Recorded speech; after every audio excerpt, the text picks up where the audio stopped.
गीत संहिता 143 दाऊदंकर गीत। हे सदाप्रभु मोहर प्रार्थना शुण, मो निवेदन रे कर्णपात कर। तुम्भर विश्वस्तता और धर्म रे मते उत्तर दियो।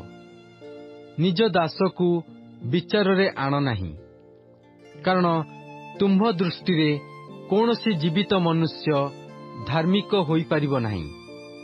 शत्रु मो प्राण को ताड़ना करियछि, से मो जीवन को भूमि रे चूर्ण करियछि। से बहु कालरू मृत लोकमानंक तुल्य मते अंधकार स्थान रे वास कराइयछि। एहेतु मोहर आत्मा मो अंतर रे उद्विग्न होइयछि।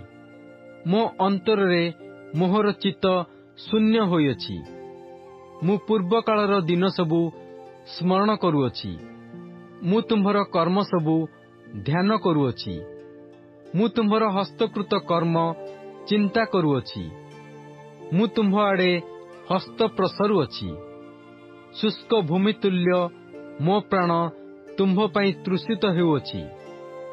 हे सदाप्रभु मते उत्तर देबाकू सत्वर हुओ।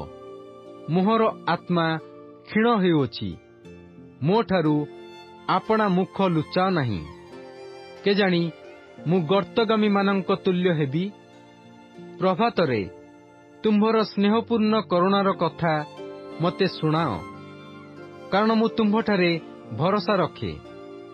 मोहर गंतव्य पथ मते जणाओ, कारण मु तुम्भ आड़े आपणा प्राण उठाए। हे सदाप्रभु मो शत्रुगण ठारू मते उद्धार कर। मु लुचिया पई तुम्भ निकटकू पलाए। तुम्भर इष्ट साधन करने मते शिक्षा दियो, कारण तुम्भे मोहर परमेश्वर। तुम्भर आत्मा मंगलमय। मते सरल भूमि रे गमन कराओ। हे सदाप्रभु तुम्भ नाम सकाशु मते सजीव कर। तुम्भ धर्म रे मो प्राण को संकट रु बाहर करि आण। पुणी तुम्भ स्नेहपूर्ण करुणा रे मो शत्रु मानंकु उच्छिन्न कर ओ मो प्राणर क्लेशदायी समस्तंकु नाश कर, कारण मु तुम्भर दास।